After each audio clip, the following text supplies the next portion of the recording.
It's time for the 1430 Connection on 1430 WNAV and 99.9 FM, spotlighting news, newsmakers, and important community issues. Now, with this week's edition of the 1430 Connection, here is WNAV news anchor Donna Cole. Welcome to the 1430 Connection. I'm Donna Cole. In the studio with me today, well, hear ye, hear ye. Does that give you any hints? I have Squire Frederick Taylor. Thank you for joining me today, Fred. Well, it's my pleasure. Squire Frederick Taylor, for those that don't spend any time around Annapolis, he is maybe the most interesting man in town. He is our town crier. He has been doing this since 1996, is that it? Well, I started, 1997. I retired in 96. And retired from federal government, I hear. Retired from the federal government about 34 years. And were you a town crier for the federal government? I whined a lot, but I never officially cried. How does one just decide, okay, I'm now retired, I'm going to be a town crier? Were you always into history? Well, I majored in history and government and politics at the University of Maryland. So there you go, that's perfect. But I never knew anything about Maryland history or colonial history until I retired and started wearing funny-looking clothes. And you do call it a uniform? Is that a uniform? Yes, indeed. No. So for those that haven't seen you, explain the uniform. A three-cornered hat, short breeches about knee length, a waistcoat down to about mid-thigh, and in cooler weather I'll put on a cloak with a puffy shirt. Back to the question, you were born for this job. You just, as soon as you came out of the womb, you said, I need to be a town crier. I was whining as soon as I came out. Did you see an ad? Was there a town crier position open somewhere? Did you see? How did this happen? Well, I guess unofficially I was doing some things with 3 Centuries Tours, Today Watermark, for different corporate events. They'd asked me maybe if I'd read a proclamation, so I did. But I really got involved when a very, very good friend of mine, probably about 50 years in length is our friendship, Mike Guidos, he had gone to Minnesota to visit his daughter. When he came back from Minnesota, he brought with him a newspaper that had an article about the Minnesota Town Crier. And he said, Fred, that's what you should be doing. And the next thing I know... And a town crier was born. That's what I was doing. Yep, a town crier was born. Very cool. So 1997 officially. Yeah, I was working part-time. I retired in December of 96, and in April of 97 I was shadowing other colonials around the city of Annapolis, learning the ins and outs of the field trips for fourth graders and adult tours and things. So how do you develop this character, the town crier of Squire Frederick? Well, I wish I could tell you that I had a real good answer for that, but other than having a loud mouth and adopting a character when I was walking the streets, and I just kind of carried that over on into being the crier. Once I got familiar with other criers at competitions, then I became a little more familiar with it and really took on the role as the crier. Okay, competitions. Let's talk about that when we come back. We're going to take a short break. This is the 1430 Connection. I'm Donna Cole. We will be right back.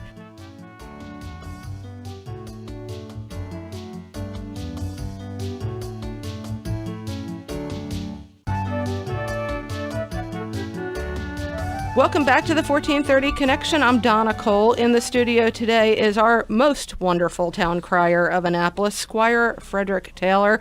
We're talking about how he got into this. He started as the town crier in 1997, and this is a serious position because there are town crier competitions throughout the globe, yes? Absolutely. How many have you been involved in? I've been involved in several. 3 international competitions, a couple of North American competitions, and then a competition on the 10th anniversary of the American Guild of Town Criers. By going to these competitions, you learned even more because, by the way, you aren't born a town crier, you become a town crier, and putting the uniform on doesn't make you one. Walking the streets does, teaching children does, and apparently these competitions helped guide your development of this character, yes? Yeah, they have certainly enhanced it. taking little tips from other criers, seeing how they present themselves, how they ring their bells, things that they say. Okay, like for instance, I'm intrigued by this, and just in case I want to. Are there women town criers out there? Oh, absolutely! Okay. I just returned from Nova Scotia in September. The 2017 international competition was up in Halifax, and there were several. There were I can think off the top of my head. I think there were 4 women. Mm-hmm. One from Australia, one from New Zealand, one from California. So, oh yes, it's not reserved to men. Okay, all right. So town criers sprang up when? When in history did town criers begin? Oh, certainly around the time of the Greeks. Followed on with the Romans. Julius Caesar had his town crier that issued a proclamation in the Roman Forum instituting martial law. And this goes to our core as news people. This is how the news was spread. That's how the news was spread.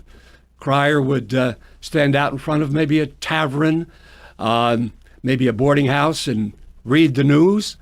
And once he finished reading the news, he would post it on the side of the wall, or maybe a post that was out in front of the tavern. Okay, so you developed your character from listening and taking tips from some of these other town criers out there throughout the globe. Give us some tips that you've picked up along the way. You are as loud and clear as you can be, that you carry yourself with a great degree of confidence, that you project very well with your voice. And then if you have something unique that you can do, one crier, and I haven't tried it, but one crier would carry his bell and he had sort of a holster on the side of his hip.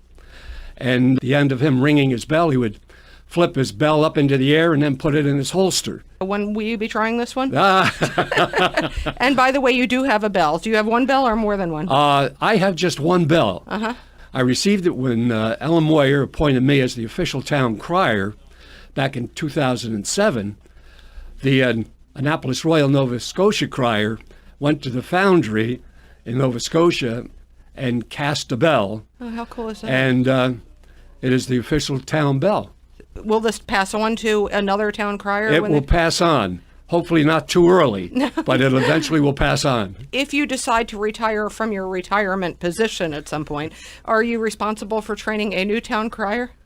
If they asked me to, I would. There are a couple of people that are sitting in the background. Oh, there are. Okay. So I need to get in line. So, well, you'll be the first in line then. All the others will go in the back. Okay. But there's a fellow down in Annapolis, Mark Mortz, that drives the trolley around, and he continues to tell me that I should not get out in front of his trolley because he's going to be the new town crier. Good advice. The uniform that you wear, did you go to colonialwear.com? Where does one find these colonial uniforms? Where does that go back to Watermark? Well, it went, actually it started when I started with the 3 Centuries tours and ergo Watermark. You know, everybody has to wear 18th century attire. Mm-hmm. And you find that most criers around the world will wear something similar to what we did here in Annapolis in the 18th century. So I just carried that over, and I have a couple different uniforms that I wear for the competitions, but essentially the short pants, the puffy shirt, the waistcoat. What's your favorite part about your job? Making a lot of noise, getting a lot of attention, the people gathering around you, and just meeting and greeting people because they've never seen a town crier. Colonials, yes. But when I share with them that I'm also the official town crier for Annapolis, then it gets into many questions as to what is a town crier? Mm-hmm. You're the guy that spreads the news. I'm the one that spreads the news, yep. Some of the odder job requests that you've had, we're going to take another short break, but when we come back, I want to hear about them. This is Donna Cole on the 1430 Connection. We will be right back.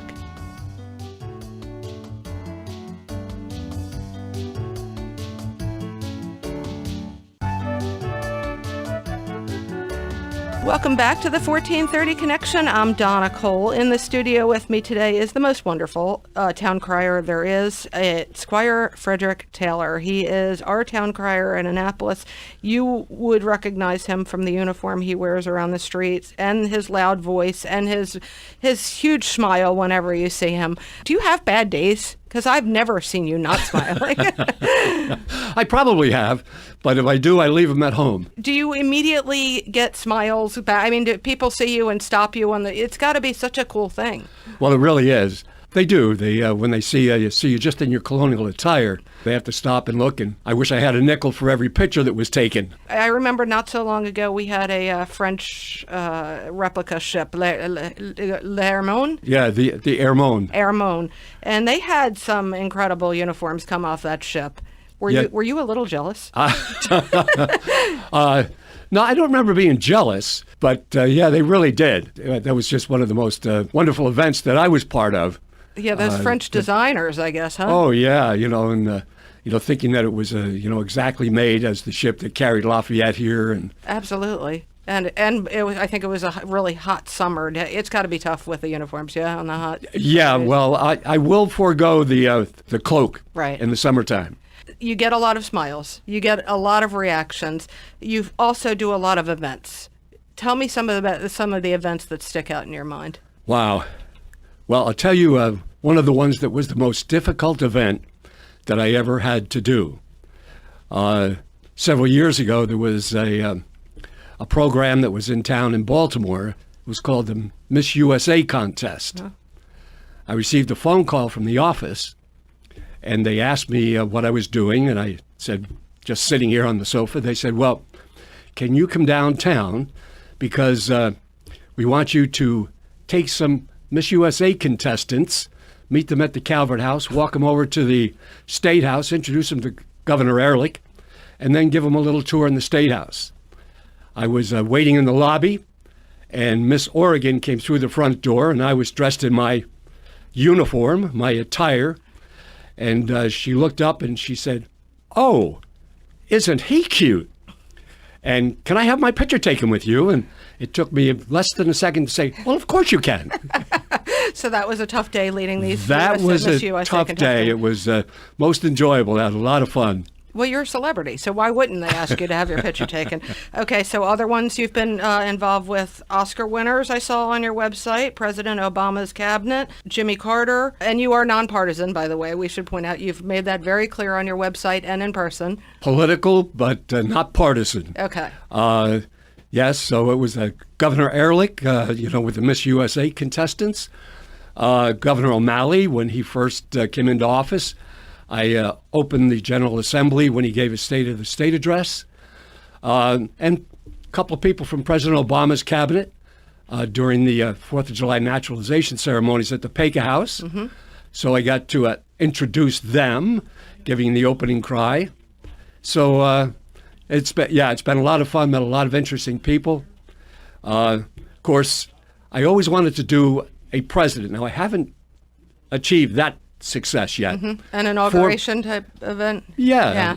Inauguration, anything, the president. Mm-hmm. Now, I have a former president with former President Jimmy Carter. Mm-hmm.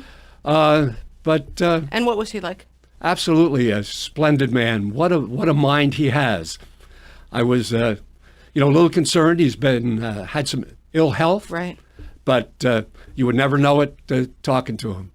And we were going up the Severn River on the boat, and I was pointing out things at the Naval Academy. But I didn't have to point him out very often because he started telling me about all of the buildings at the Naval Academy when he was there. Right. So you've learned about colonial history and Annapolis history. What was surprising to you and what you found out or what you continue to find out every day?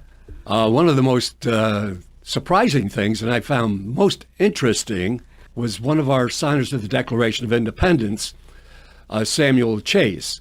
His home's still there on Maryland Avenue and King George Street. People refer to him as Old Bacon Face. Mm-hmm. He eventually became a Associate Justice of the United States Supreme Court. He was summarily impeached. He was the only Supreme Court justice ever impeached up until this day. When he was tried in the United States Senate, the judge at the trial was the Vice President of the United States of America. But in 1804, the Vice President of the United States of America was under indictment for murder. So you had an indicted murderer trying a judge. That's amazing. Rather than the judge trying the murderer. Right. So that was one of the most interesting things that I learned, and I carry with me all the time. Fred, we've seen in recent history Colonial Williamsburg having some financial trouble. We've heard, back during the mayoral race that Gavin was saying maybe we need to change our modus operandi here with focusing more on today instead of yesterday. Kids maybe not as enthusiastic about visiting museums as we once were because everything's now available on the internet. Does this concern you? Oh, I think that they can certainly integrate, a little bit of the modern 21st century and maintain that 18th century look as well. I have no idea what the count is on the number of students and field trips that come to this town, but it is quite significant. Adults that come to the town as well, corporations that come to town, they come for the history, they come for the entertainment as well. Some of the football teams that have come to town to play Navy have, on occasions, got a hold of, some colonials and the town crier to make presentations and to kind of do entertainment and schmooze. So I think it would be, disappointing, kind of the wrong direction to go and make it totally a 21st century town. I think we really do have to maintain that integrity of the 18th century. What are some great memories that you have of doing what you've done since 1997? Some of the greatest memories are just the people that you meet from the fourth graders, on up, to tourists that are coming into town. There was a little lady I had one day. It was a group of people. For some reason, she stayed on the coach, and I was there talking to her while other people were walking around, and she was from Scotland, and she said, I just love this little town. I said, well, that's wonderful to hear from somebody, like yourself, that in Scotland, the history that you have in the buildings. And she said, well, that's the thing. You have so many modern buildings here. All we have is a lot of old stuff. And thank goodness we do have a lot of old stuff. Thank goodness we do have a lot of old stuff. Thank you so much for joining me today. Well, it's been a pleasure. And just anytime you want me to ring my bell. You know, I always ask you to, and I just love this. When you say the kid, you keep bringing back the kids. Yeah, they adore you. And I saw, when I saw you last a few weeks ago, you were with a bunch of your colonial compadres, and the kids were all huddled around you. They adore you. Well, I don't know whether they adore me or not, but I certainly adore them. This is the 1430 Connection. I'm Donna Cole. We will see you next week.